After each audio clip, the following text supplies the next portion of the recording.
Megachurches. What do you think about them? Are they good? Are they bad? A bit of both? Well, today on the Church Files, we're going to talk about megachurches. I'm Stan, your host. Thank you for joining us on this episode.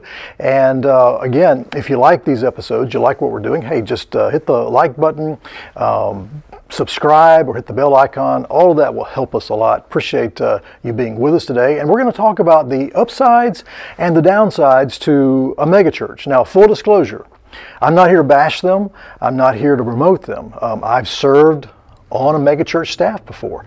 I've been a member of a megachurch. I'm going to give you the downsides first to a megachurch or megachurches. And the first downside that you find in megachurches is toxic consumption. Toxic consumption. Now, what do you mean by toxic consumption? Well, a megachurch can oftentimes turn people into consumers, because people come to them looking for amenities. What do you have for me, for my kids, for my grandma? What kind of mission trips can I go on? And so people come with this checklist of things of what they're looking for, and they walk in very consumeristic. And we've talked about this in a former episode, where that is not something a Christian should do. We are to seek the Lord and let Him lead us to the church He wants us to be a part of. It may be a megachurch. It may be a small church. It may be a medium-sized church. It may be a house church. We don't know. But so megachurches can turn people into consumers. Also, entertainment can take over the culture of the megachurch, to where it's all about production value and lights and cameras and smoke machines, and it's a performance type mentality, and you almost feel like you're going to a concert, and everything's polished, and everybody's just up on who's on the stage, so to speak, and it's a stage to them. They're there to perform, and they're there to highlight themselves, and you never see anybody up there that they're like, on the B team, so to speak. Nobody ever, unless it's like a Wednesday night program or something like that, they may let, someone who's not a great singer sing then. But usually it's the Class A people, and they're the ones who's going to knock the ball out of the park.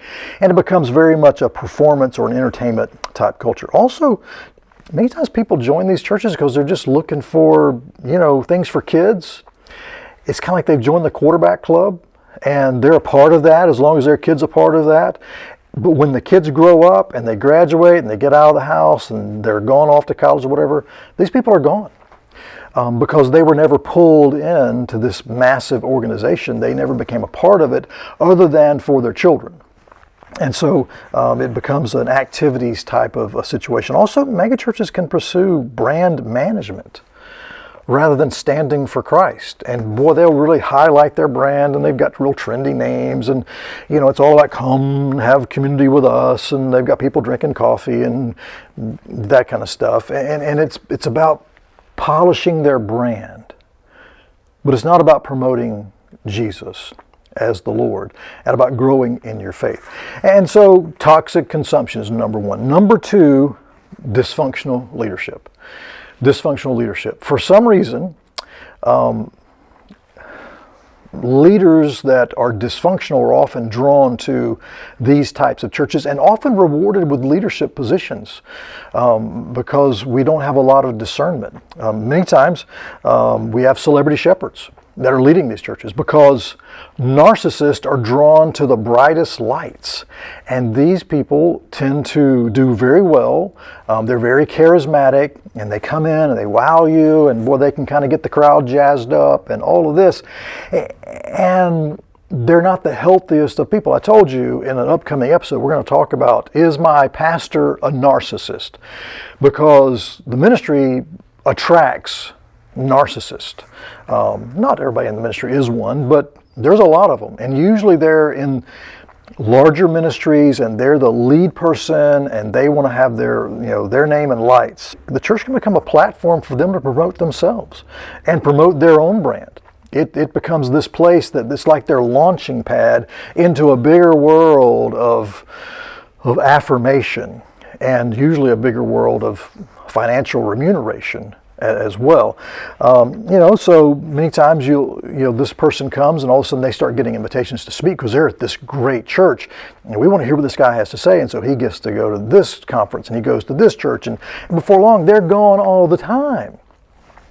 And they're making bank, as my daughters would say. They're bringing in a lot of extra money that they usually never disclose to their congregation.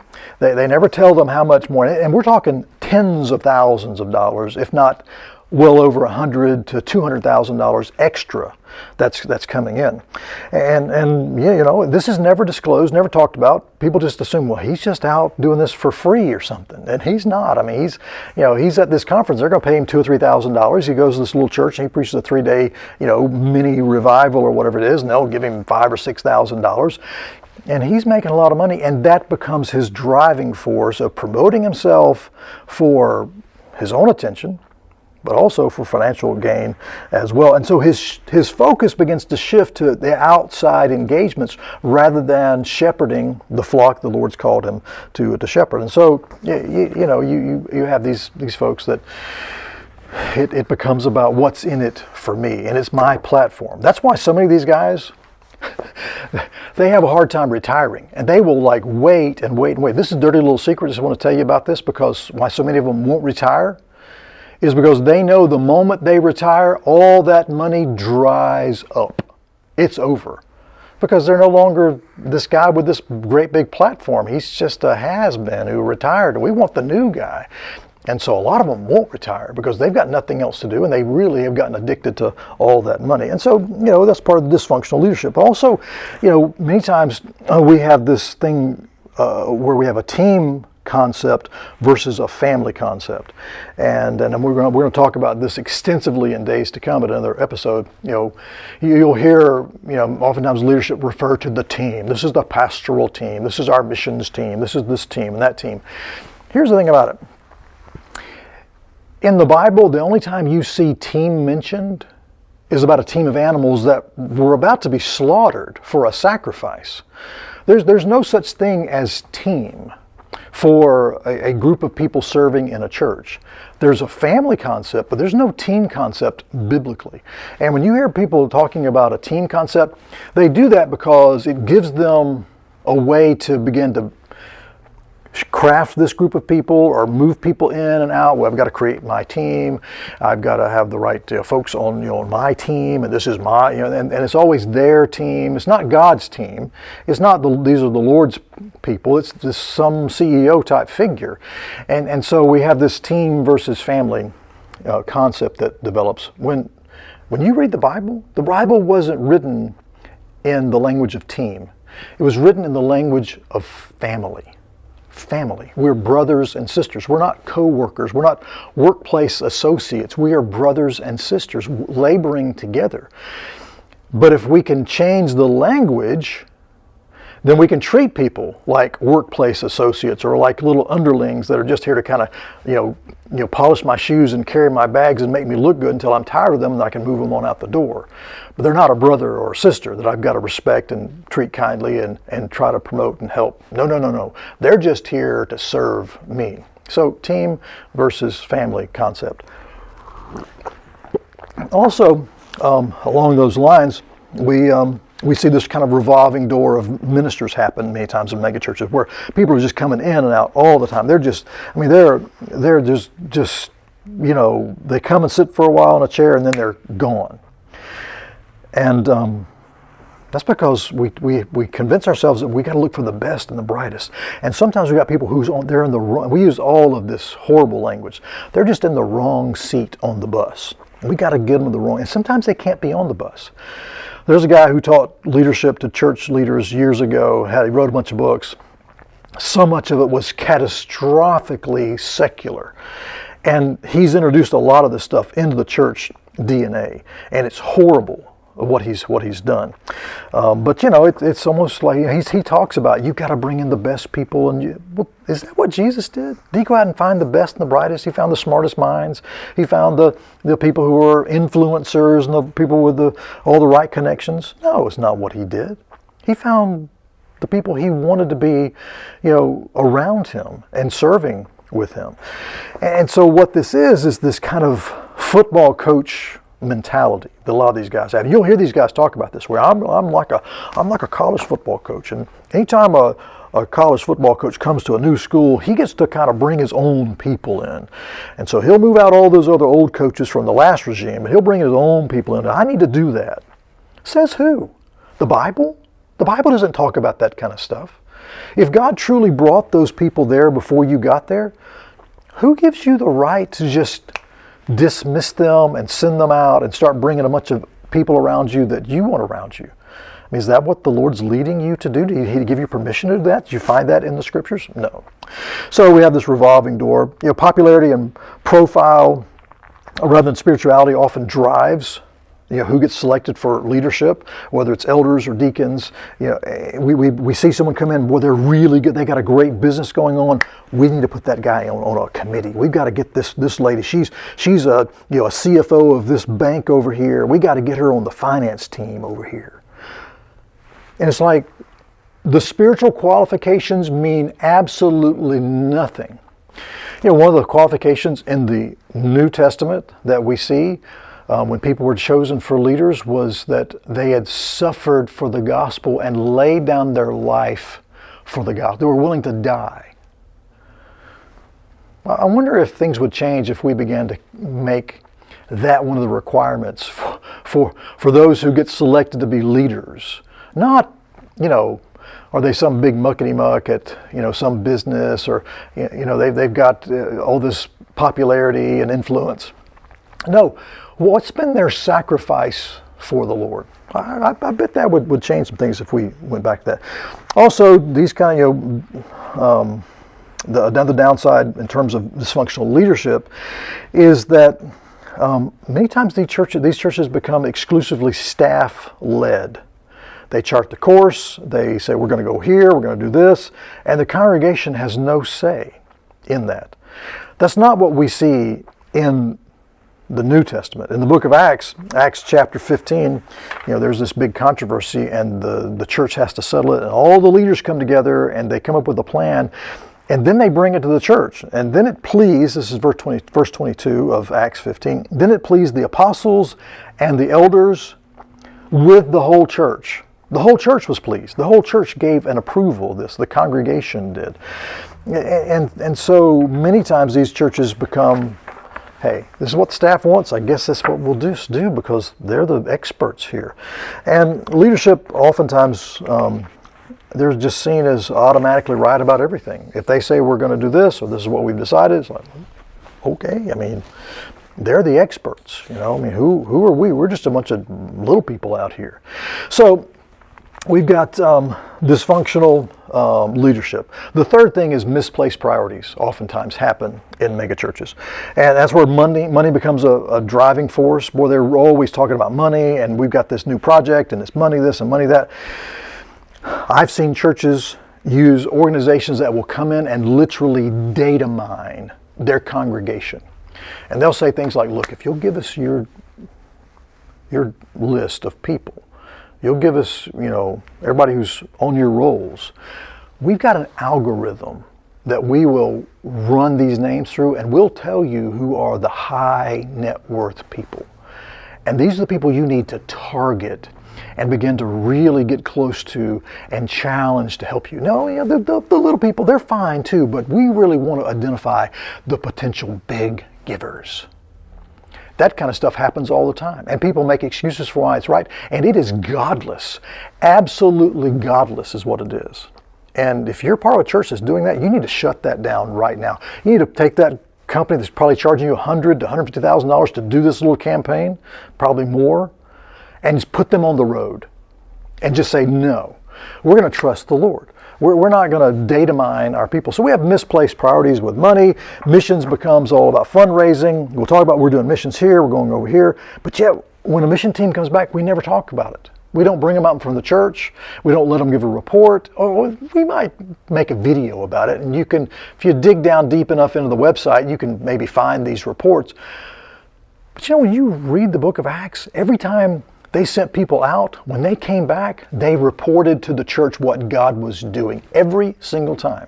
That ought to be a hallmark of our churches, that when we're doing missions, we're talking about what God is doing in those places. But many times, missions is all about fundraising. It's just about, hey, we're doing this, so give a bunch of money here. Oh, this is another one. You've probably heard me say this before. Online church is celebrated. And, it's well because its numbers are important for mega churches, because we've got to talk about how big we are and how many campuses we have. And one of those campuses is the online campus. And so we may have 3,000, 5,000 people in our online campus.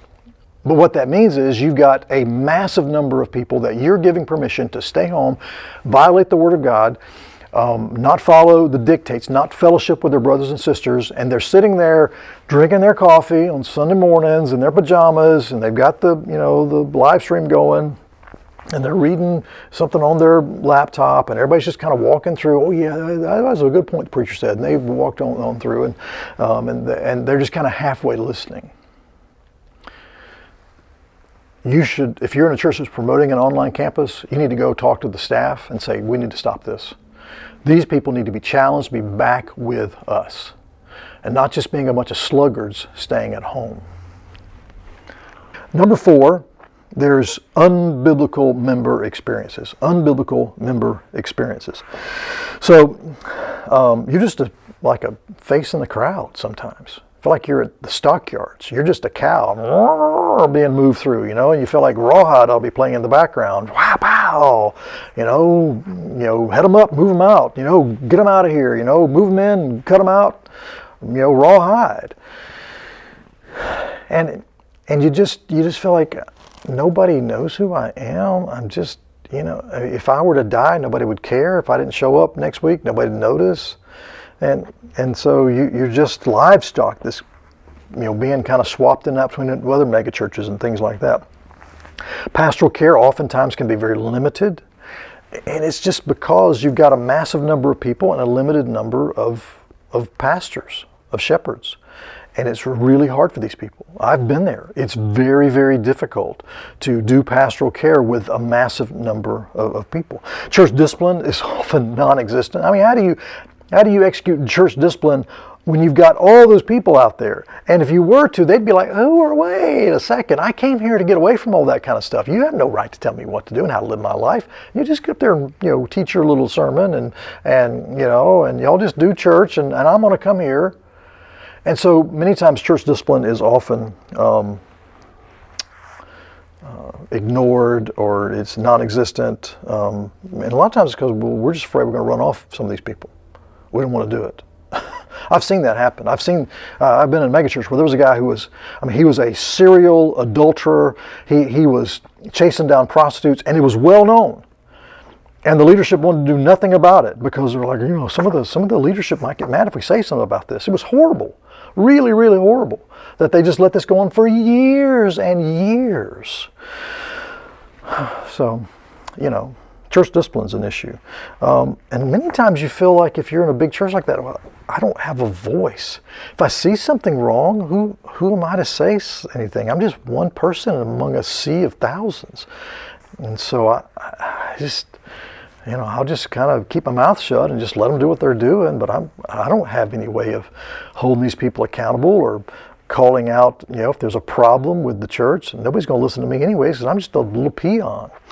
There's limited connectivity with ministers oftentimes because of sheer numbers. You probably won't ever go out to eat with one of them or get invited to their house because it's just, they're just, a very small group of people trying to connect with a massive group of people.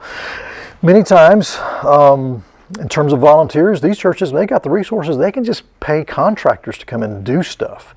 Where in smaller churches, they've got to get volunteers to take out the trash or to, paint the building or, do some things. But these people are like, well, just hire it out. We'll just hire a contractor to come in here and do this. Where volunteers could certainly do that.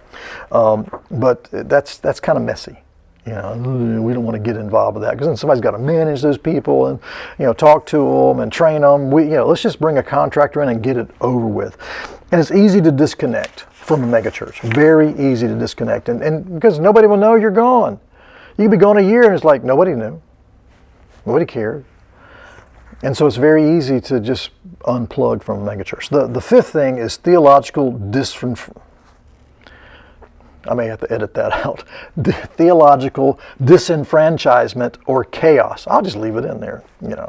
I have a reading disability, and so reading is not my forte. But the Lord's blessed me to be able to do a lot of reading and even some writing too. Theological disenfranchisement or chaos. Theological chaos. That's where you got small groups that are meeting everywhere, and nobody really knows what they're teaching. It could be one group's teaching something very biblical, another group over here, they're just, they're all drinking wine, eating cheese, and they're not even teaching the Bible. Then some other group over there is teaching heresy. And so you can have theological, chaos going on. I had a friend this happened to in Birmingham. They were invited to go to this big mega church, which was an unbiblical church. But they went, and they got invited to go to one of their small groups that met in somebody's home in a very wealthy neighborhood in Birmingham. And so they went into these people's house, and these were very well-to-do people as well. And everybody in there was mega rich.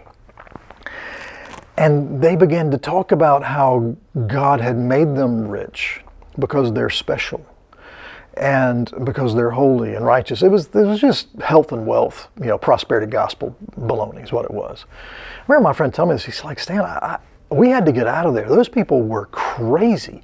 They thought that they had everything they had because they were somehow special. And they should never have problems, and they deserve to be rich. And he said, we never went back to that group or to that church. And so, you can have a lot of, teachings that's just all over the theological map, so to speak. Your spiritual gift in a megachurch may not be valued. It's like, well, we don't need it anyways. We're not going to put you to work because, we got all these people. How do we put all these people to work doing a job and using their spiritual gifts? It's just almost impossible, for people to conceive of doing that. The teaching from the pulpit can sometimes be watered down or geared toward brand management or geared toward keeping people happy or keeping people liking them on social media or not having controversy in the community, because if that were to happen, all of a sudden people are going to leave. And so we've got to keep it kind of in the middle of the road and not get on controversial topics and not really preach the scriptures as what they're calling us to preach, as truth. So you can have that as well. Theological disenfranchisement or chaos. Number 6, and this is the last of these, secular business practices prevail. Secular business practices prevail. Many times megachurches become big businesses. I mean, they've got budgets in the millions, tens of millions of dollars. They've got sometimes hundreds of staff members, and it just becomes a big bureaucracy. And all these secular business principles get pulled in. This is how we got to do this. And it's almost like you can see them separate out what they teach from the pulpit, but how the leadership and the administration of the church happens. And I've heard leaders say this, quoting another very famous leader who was a great guy and a great pastor, but this was not really good theology. He said, look, you can't spiritualize administration. I'm going, what do you mean you can't spiritualize administration? And the thought there is, look, there's just some things, it's just business. And you just got to do it in a business-like way. And you can't let the Bible get in the way. And you can't let the Holy Spirit get in the way. You just got to make a crass business decision. And so you have things like staff members being handed NDAs as they're being ushered out the door, and all of a sudden they're like disappeared from everything. I mean, it's some of these people, they're vanished worse than the communists used to do back in Stalin's days, where they'd airbrush you out. I mean, these people like took a page out of his book. And all of a sudden, these people are gone, and they can't say a word because they've got to sign this NDA, or they don't get some severance package. I mean, it's brutal. And it's just business practices that are horrific and secular and have nothing to do with the Bible. And it's really, really sad to see this. And oftentimes, these administrative practices that are borrowed from the world, they're celebrated. It's like, well, that's how we got to do it around here. If we're going to have a big church like this, we got to run it this way. And so, the staff, many times they're seen as just support for the CEO guy, that he can kind of move them in and out as he chooses, and nobody challenges that. It's like, well, these aren't, God didn't bring these people here, that guy did. And so if he brought them here, he can get rid of them. And when you line all this stuff up against the scriptures, you're going, how did it come to this? How did people buy into this nonsense? And so the church begins to be looked at through the through the lenses of spreadsheets and productivity and, secular business practices. And it becomes a very toxic place. So, I knew I just threw a lot on you, negatively, the downsides of a megachurch, but I'm not saying don't be a part of a megachurch. I'm not. I saved the upsides to last because I want to end on a good note. Because there's some great things about megachurches. There really, really are. And again, I qualify that with biblical megachurches, godly megachurches, churches that honor the Lord Jesus Christ. Number one, the first thing we see is there's opportunities for spiritual growth everywhere. You can serve. There's doors open for you to be a part of all these ministries. People there, and they are begging for people to go and do things, be a part of different groups that are serving and helping, and there are massive opportunities to be a part of. There's also a lot of great training available for people who are in service, and the teaching of the Word and the pastoral ministries of the church. There's great training available, and there's often really good, high quality teaching that comes from the pulpit and in smaller groups. And the reason why is because many times these people who are in those positions have had fantastic educational opportunities. They've had greater avenues to be teachers and to be trained. They've had great experience, and there's equipping resources available to them in abundance. And so it's a really good thing, and available to you as well. If you feel the Lord leading you into to serving and to being a part of a teaching ministry, there's all kind of resources available. Number two, there is the enriched member experience. I'm not really big on this whole experiential kind of thing, that it's all about the experience, but these are the only way I could classify it. So. There's usually, and I get this from my oldest daughter, she gave me some of these, so I want to give her credit. There's usually a great diversity of Christians you can encounter. I mean, it's not just a monolithic, kind of small group of people. There's people from all kinds of different backgrounds. Many times there's a lot of multi-ethnic people in the church. And I know megachurches many times get hammered about, well, that's just some big white church. And I'm like, have you ever been in that church? You walk in there and you're going to see people from all different kinds of backgrounds. I mean, you're going to see people that are white and black and Asian. You're going to see people from different language groups, and they can become a real melting pot. And you get access to these people who are great Christians as well. Also, there's usually a lot of people who are in your own age group or your life station. My daughter, who helped me with this, we were talking about this. She said, when I left, and she left a megachurch, she said, I was in a college ministry and it was massive and it was awesome, it was great, and I went to this other church that was smaller and there were 5 college students. She said, that was a shock. All of a sudden, I'm with these 5 people, and I didn't have the diversity of experience with all these other people I'd had before. And so it's a great place to network and to talk to these people. And you got, if you're a young family with kids, you got a bunch of other young families with kids, and they're all going through the same thing, and you can talk to them, and there's a great support for you. And so this is a really good thing. Then there's massive resources for ministry. I mean, when a megachurch commits to doing something, man, they can bring so many resources in terms of people and money, and they can get the momentum for that going really, really quickly. And it's impressive to see, these things happen. And it's really a blessing, for these initiatives. And if there's someone in the church who's suffering, or if there's even a small church out there that needs some help, man, these megachurches can come in there and really make a big difference in the lives of these people and ministries and churches.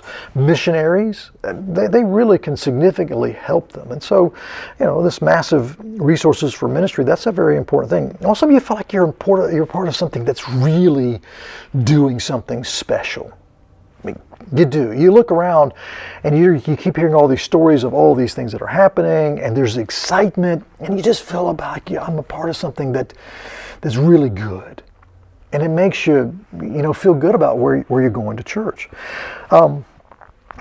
You can get involved too. I mean, a lot of people think, well, I can't do anything there. I mean, there's so many, it's so big. I'm telling you, they're begging for people to help in all their ministries. All of them are. They're looking for teachers. Every megachurch I know, they're looking for people to teach. Every megachurch I know, they're looking for greeters. They're looking for people to serve in the parking lot, people to work in the children's ministries. They're all looking for people to get involved. And you can. It just takes a little bit of initiative, for you to do this. Also, mission opportunities are abundant. You can go on mission trips all the time in some of these churches that are truly biblical and truly, doing what they're supposed to do. You can connect to other churches if you move.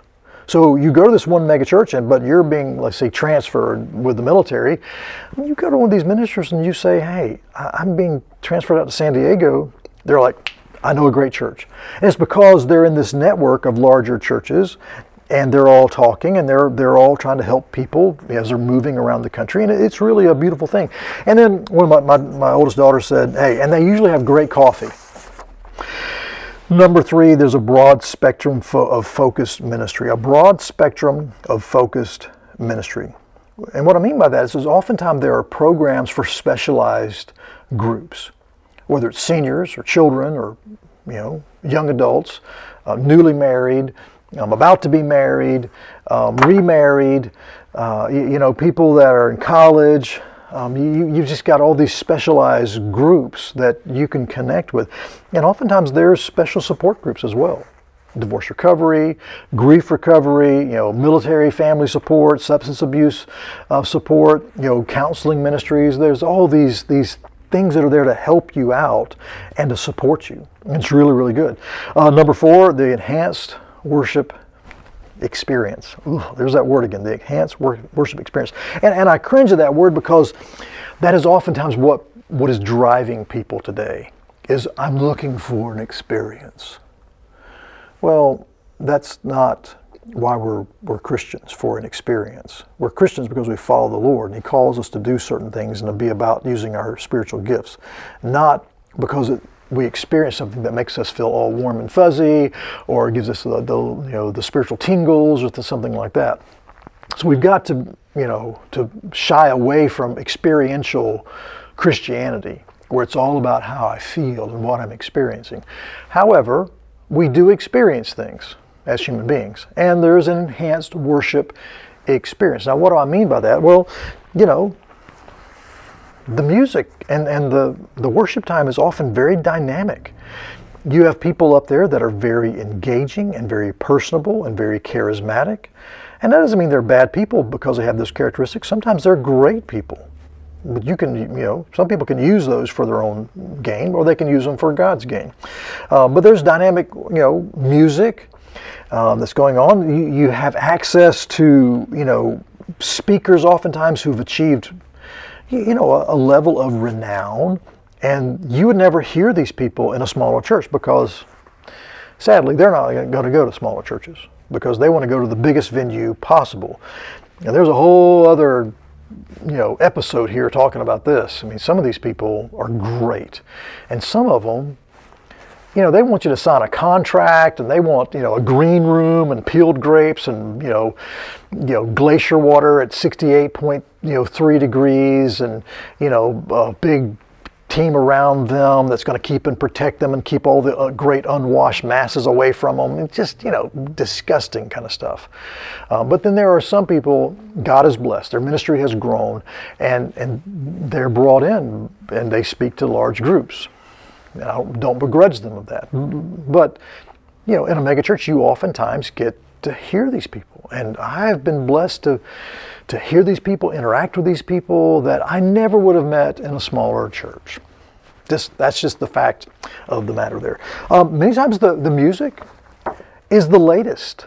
I mean, some of the greatest, newest music is out there. And the reason why smaller churches don't have access to it, I hear people all the time say, well, I wish we sang newer music.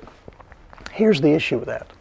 That costs a lot of money to bring in new music. It really does. You don't just hear a song on the radio and the music guy's like, we're going to sing that next week. No. You got to pay for that, and there's all kind of rights and things like that go with new music. And larger churches can afford it, whereas smaller churches oftentimes can't. And that's an issue there. And so, if you're in a larger church, you'll often hear really good, high quality music sooner than other people will. And then there's specialized worship that happens. Contemporary, traditional, worship in other languages, things like that you find in the megachurch. And then the last one, number 5, is ministry advancement. Ministry advancement. And I've been blessed by that as well. Being a part of a megachurch when I was in college, and I felt a call to ministry, I was able to do some things. I was able to, get some training in that church, and that church actually helped me go to seminary and paid for some of my seminary. And it can be a great training ground for young people in the ministry, whether they're an intern or they're allowed to do things as a volunteer. It really helps with ministry advancement. And many times these people, can serve in a junior staff position where they're just starting out and they're learning and growing and being mentored. And there's many times great training opportunities for lay people in leadership as well. And so ministry advancement is one of those great things about a megachurch. Now, as I close, next session is going to be about the upsides and the downsides of small churches, and there's a lot of those too. Another long session probably. But hear me again. I'm not saying don't go to the megachurch, and I'm not saying that's the place you ought to go. What I am saying is find out where the Lord is leading you. And go there, be a part of it, go to work, and help be the Christian that you're supposed to be using your giftedness. And if it's a big church, awesome. If it's a small church, awesome. But don't just check a box or just say, hey, I'm going to do the pros and cons, and if the pros outweigh the cons, I'm going to the big church. Find out where it is you're supposed to be, and you go to work and do what the Lord's called you to do. Well, thank you again for joining us on the Church Files. And again, if you like these things, you like this content, then please, let us know. Become one of our subscribers, and that will help us. I hope you have a great day and look forward to seeing you on our next episode. God bless.